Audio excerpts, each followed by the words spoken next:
चलिए देखिए, कल तक हम लोगों ने पढ़ा था अंतःस्रावित ग्रंथियां। क्या पढ़ा था?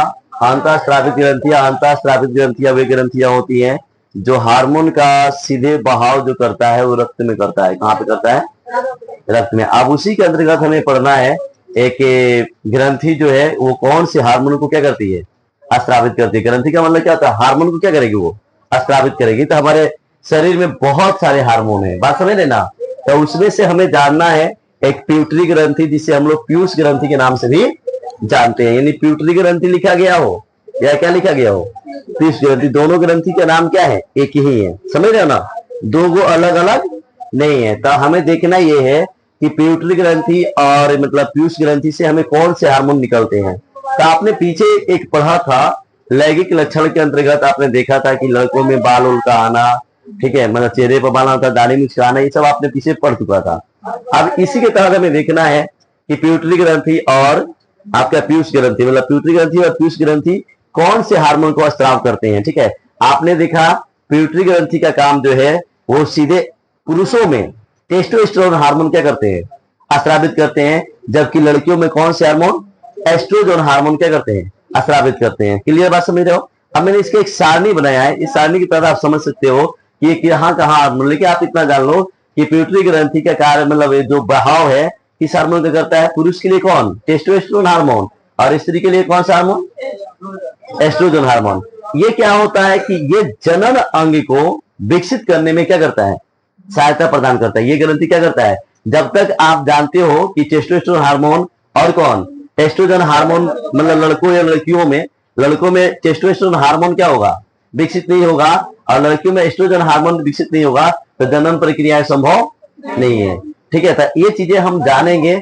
यहाँ पे देखो, यहाँ लिखा गया पीयूष ग्रंथि अथवा प्यूटरी ग्रंथि से निकलने वाले हार्मोन, निकलने वाला हार्मोन। ठीक है, तो हमने लिखा है कि पीयूष ग्रंथि से अस्रावित हार्मोन जननांगों को, जैसे जननांगों जो जनन अंग होते हैं ना, उन जनन अंगों में टेस्टोस्टेरोन कहाँ पाए जाते हैं? वृषण में पाए जाते हैं ना।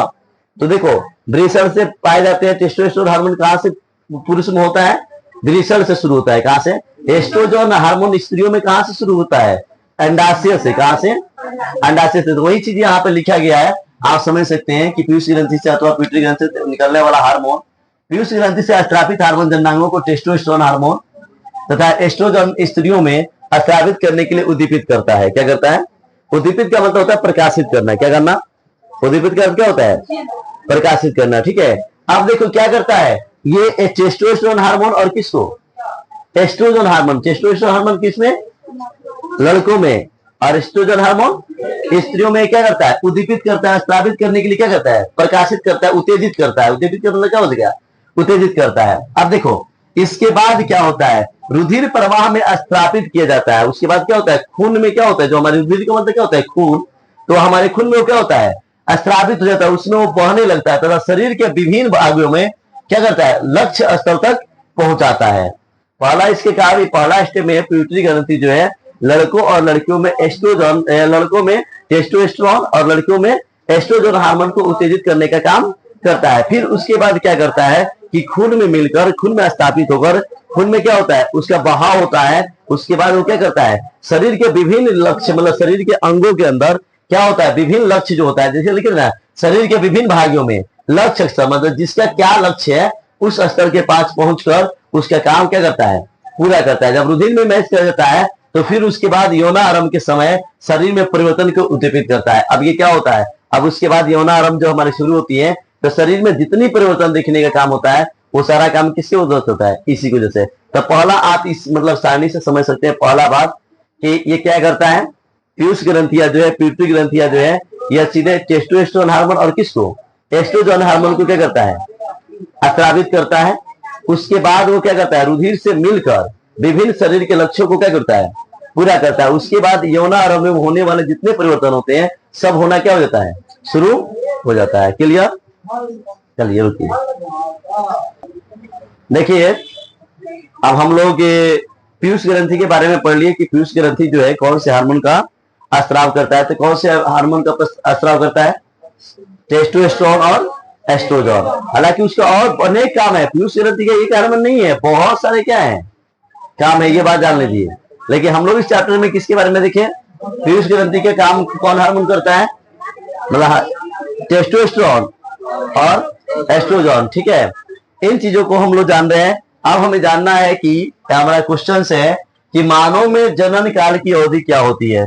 मानव में जो जनन काल की अवधि है वो क्या होती है। तो आप जानते हैं कि मानव में जनन अंग की अवधि जो है वो आपका क्या है, यौना आरंभ से शुरू होता है, यानी किशोरावस्था में ही क्या होता है, शुरू होता है। तो ध्यान देंगे कि लड़कों और लड़कियों में जनन अंग की जो शुरुआत होती है, जनन काल की जो शुरुआत होती है, लड़कियों की अपेक्षा लड़कों की जो जनन काल होते हैं वो अधिक होते हैं, ठीक है। लड़कों की अपेक्षा लड़कों में क्या होते हैं, जनन अंग की प्रक्रियाएं क्या होती हैं, अधिक होती है। जनन अंग की मतलब जनन काल की अवधि जो होती है क्या होती है, अधिक होती है।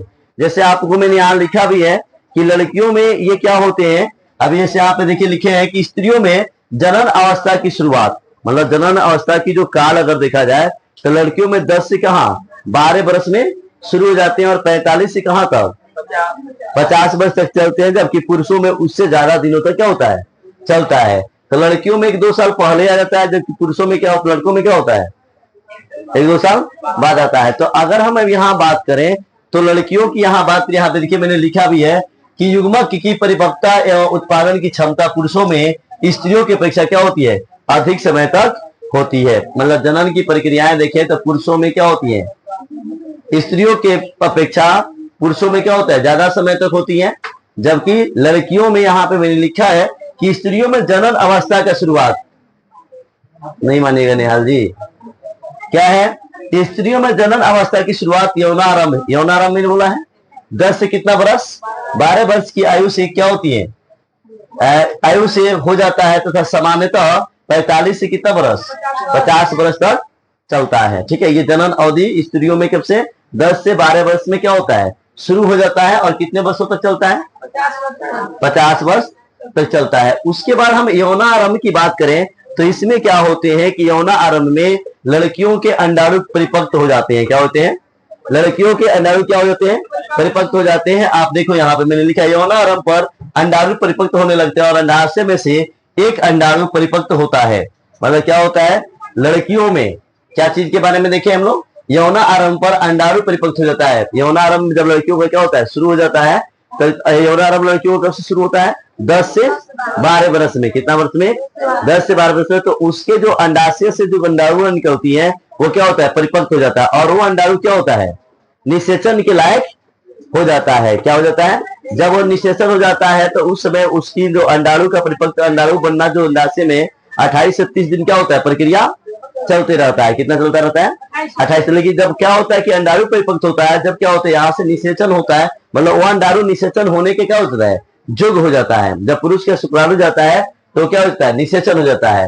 तो उसमें क्या होता है, गर्भधारण हो जाता है। वही प्रक्रिया को इसमें क्या गया है, लिखा गया है। जैसे मैंने यहाँ लिखा है, देखिए यौना आरंभ पर अंडाणु परिपक्व होने लगते हैं।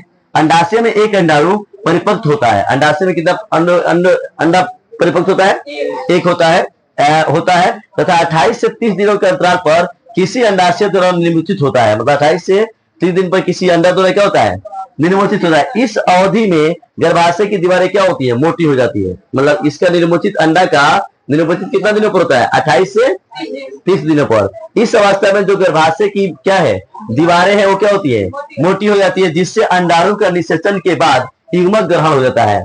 अब क्या होता है, जब दीवारें उसकी गर्भाशय की होती है, मोटी हो जाती है, तब क्या होता है, इस अवधि में गर्भाशय की दीवारें मोटी हो जाती है, जिससे क्या होता है, अंडाणु का निषेचन के बाद, अब अंडाणु जब निषेचन होता है तो आपने पीछे पढ़ा था जी, किसानी मैंने यहाँ पे बनाया था, आप जानते हो कि जब पहले क्या होता था, अंडाणु होता था, अंडाणु और क्या, शुक्राणु, जब ये दोनों क्या होते थे, हाँ, तो क्या होता था, निषेचन होता था। क्या होता था, निषेचन। निषेचन के समय में होता क्या है कि गर्भाशय की दीवारें क्या होती है, मोटी हो जाती है। अंडाणु क्या होता है, मतलब उसके पहले मतलब निषेचन, गर्भाशय की दीवारें मोटी हो जाती है। जब अंडा क्या होता है, 28 से 30 दिनों पर क्या होता है, निमोचित हो जाता है, तब क्या होता है कि निषेचन होता है। क्या होता है, निषेचन के बाद क्या बनेगा, युग्मनज। क्या बनेगा, युग्मनज के बाद क्या बनेगा, भ्रूण, और भ्रूण के बाद क्या बनेगा, गर्भ बनेगा। ठीक है, तो आप इन चीजों को भली भांति जानते हैं। तो अंडा का जब क्या होगा, निमोचित होगा तो क्या होगा,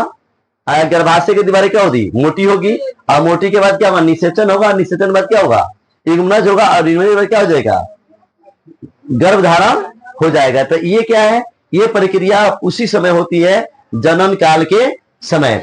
उसके बाद फिर हम बात करें, जब ये अगर आपसे प्रश्न भी बन जाएगा कि क्या होता है जब अंडाणु का निषेचन होता है, क्या होता है जब अंडाणु का निषेचन होता है, तो आप लिख सकते हैं कि जब अंडाणु का निषेचन होता है तो क्या होता है, युग्मनज होता है, निषेचन के क्या होता है, भ्रूण का निर्माण होता है, उसके बाद गर्भधारण हो जाता है, और 9 महीने बाद क्या होता है, शिशु का जन्म होता है। मतलब क्या होती है, महिलाएं क्या होती है, वो लड़की या महिला जो भी है, तो क्या होती है, इस जब अंडाशय का क्या होता है, निषेचन होता है, अंडाणु का क्या होता है, निषेचन होता है, तब क्या होते हैं, ये ऋतुस्राव जो है, जिसको मानसिक चक्र बोलते हैं, ये होना क्या होता है, बंद हो जाता है। ठीक है, ये चीजों को आप समझेंगे, है ना। तो यहाँ पे भी क्या समझा आपने कि अंडा का जब निरोपित होगा तो क्या होगा, गर्भधारण हो जाएगा। क्या हो जाएगा, जब अंडा का निषेचन हो जाएगा तो अंडा का निषेचन और क्या हो जाएगा, युग्मनज का जब निर्माण होगा तो गर्भधारण हो जाएगा।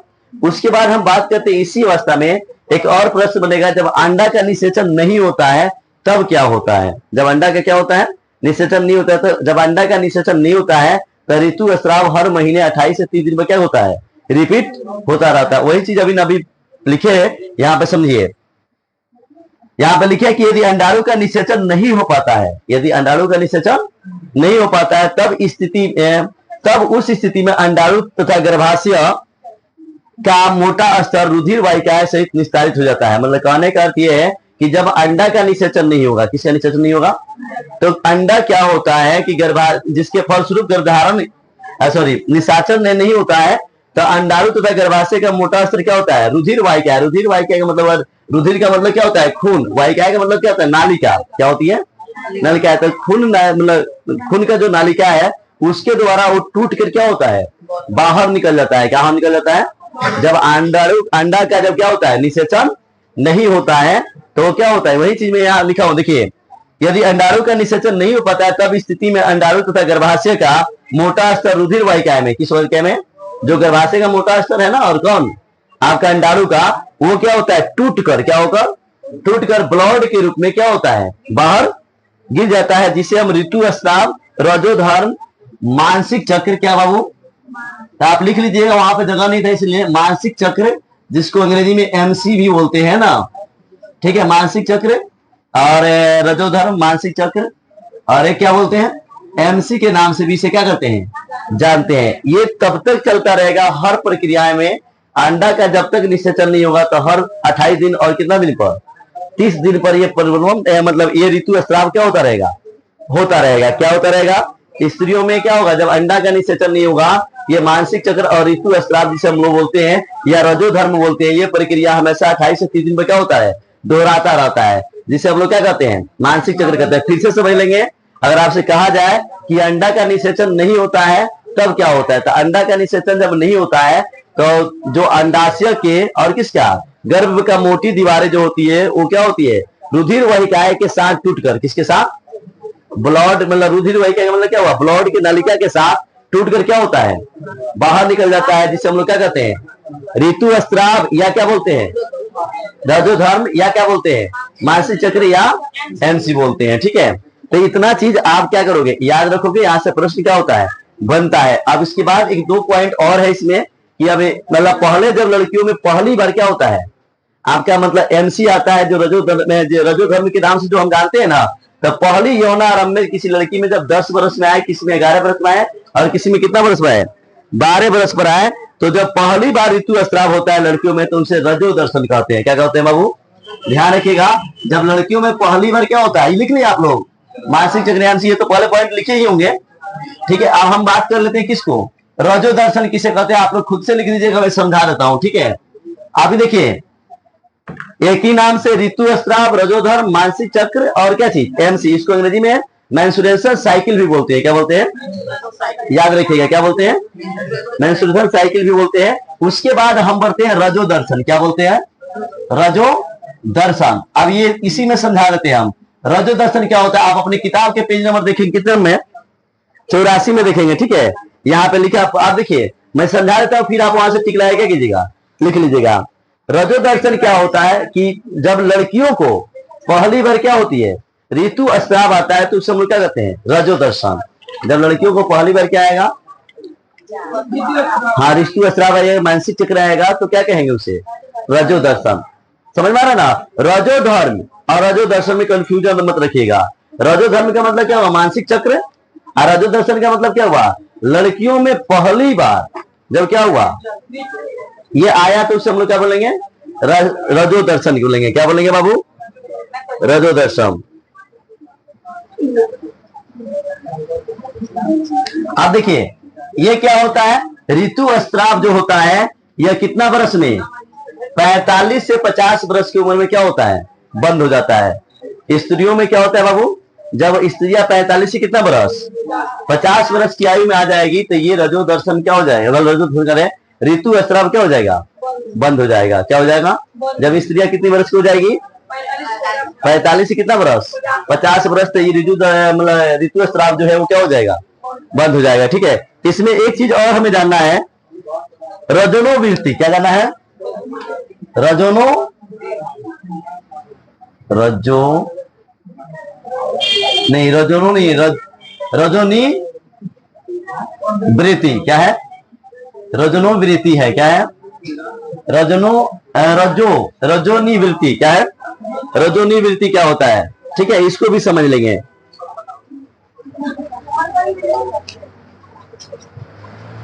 देखिए क्या होता है, ठीक है। अब हम किसकी बात कर रहे हैं,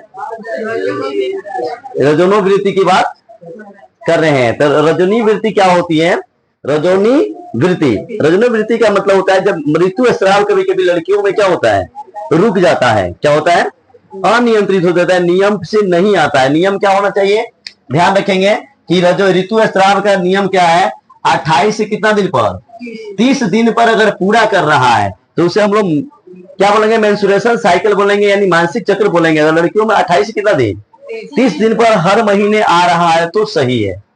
वो बढ़ भी सकता है, 5-6 दिन क्या होता है, बढ़ भी जाता है। किसी में क्या होता है 35 दिन भी हो जाता है, किसी में क्या होता है 40 दिन भी होता है। घबराने की जरूरत नहीं है। इसका कारण है कि लड़कियां ज्यादा क्या करती है, टेंशन ले लेती है, या जो भी स्त्री है जब ज्यादा टेंशन ले लेगी कि हमको लग रहा है कि कुछ प्रॉब्लम हो गया है, तब समझिए क्या होता है, टेंशन की वजह से भी ये क्या होता है, रुक जाता है। हालांकि टेंशन अगर नहीं लेते हैं तो समय पर आना चाहिए, 2-4-5 दिन लेट हो सकता है, किसी का 2-4-5 दिन पहले भी क्या होता है, आ जाता है। ठीक है, ये चीज घबराने की बात नहीं है। लेकिन अब क्या हो कि कभी कभी 2 महीना नहीं आए तो घबराने वाली बात है। कभी कभी क्या हो, किसी लड़कियों में 15 दिन पर ही आ जाता है, तो क्या है, ये एमसी का क्या, ऋतु स्राव का बिगड़ना कहलाता है। क्या कहलाता है, ये सही टाइम पे नहीं चल रहा है। इसका मतलब है कहीं ना कहीं क्या है, हमारा हार्मोन अनबैलेंस हो गया है। क्या हो गया है, अनबैलेंस का मतलब समझ रहे, संतुलित नहीं है। अगर संतुलित रहता है तो समय पर क्या होता आता, तो समय पर मानसिक चक्र कितना दिनों पर आता है, 28 से 30 दिनों पर। तो आपने जाना कि रजो दर्शन किसे बोलेंगे, जब मानसिक चक्र क्या होगा, लड़कियों में पहली बार आएगा तो उसे हम लोग क्या बोलेंगे, रजो दर्शन। और जब क्या होगा कि यह मानसिक चक्र रुक जाए, क्या हो जाए, रुक के आए, तब उसे हम क्या बोलेंगे। जैसे आपकी किताब में देखो लिखा हुआ है कि ऋतु स्राव के रुक जाने को रजोनी वृत्ति कहते हैं। ठीक है ना। प्रारंभ है तो आप जानते हैं कि ये चक्र अनियमित हो सकता है तथा उसके नियमित होने के कुछ समय लग सकता है। ऋतु स्राव का चक्र नियंत्रण हार्मोन द्वारा होता है। इस चक्र में अंडाणु का परिपक्व होना, इसका निरोमोचन, गर्भाशय की दीवारों का मोटा होना एवं निषेचन न होने की स्थिति में उसका टूटना शामिल है। मतलब अब हम लोग इस टॉपिक में यही चीज सीखेंगे कि अभी हमने जो पीछे पढ़ा था, अब इस बार एक बार और समझा देते हैं कि हमारा क्या है, टॉपिक था हमारा जनन अवधि का काल, है ना। तो जनन अवधि के काल स्त्रियों में, मतलब पुरुषों में स्त्रियों की अपेक्षा अधिक दिनों तक होता है ना। लड़कियों में जनन अवधि काल कहां से शुरू हो जाती है, 10 से 12 वर्ष की अवस्था में क्या होती है, शुरू हो जाती है। और अंतिम गतवा, किस गतवा, अंतिम गतवा 45 से कितना वर्ष, 50 वर्ष तक चलता है। उसमें क्या होते हैं, अंडाणु, अंडाशय से अंडाणु परिपक्व होने लगते हैं। क्या होते हैं, तो तब क्या होता है कि अंडाणु क्या होता है, परिपक्व होने के बाद अब अंडाणु का जब निषेचन होता है तो गर्भाशय के मोटी जो दीवारें होती हैं वो क्या होती है, मोटी दीवारें के साथ क्या होता है, अंडा का जब निर्मोचन होता है तब निषेचन प्रक्रिया होती है। कौन प्रक्रिया होती है, निषेचन। अब निषेचन के बाद क्या होता है, ट्यूमर का निर्माण होता है। उसके बाद क्या होता है, गर्भधारण हो जाता है। लेकिन जब निषेचन अंडा का नहीं होता है तक गर्भ धारण नहीं होता है। लड़कियों का जो मानसिक चक्र है, ऋतुस्राव है, वह प्रत्येक महीने 28 से 30 दिन पर क्या होते हैं, रिपीट होते रहते हैं। उस समय गर्भाशय के मोटी स्तर और क्या होते हैं, अंडाशय के मोटी स्तर क्या होते हैं, रुधिर वाहिकाएं में टूट कर क्या होते हैं, बाहर आने लगते हैं। किसी को दिक्कत नहीं ना है? चलिए ठीक है, तो हम लोग का मतलब अब एक और टॉपिक बच गया है इसके तहत, ठीक है। बाकी हम लोग क्या करेंगे, कल पढ़ेंगे, ठीक है। चलिए, थैंक यू।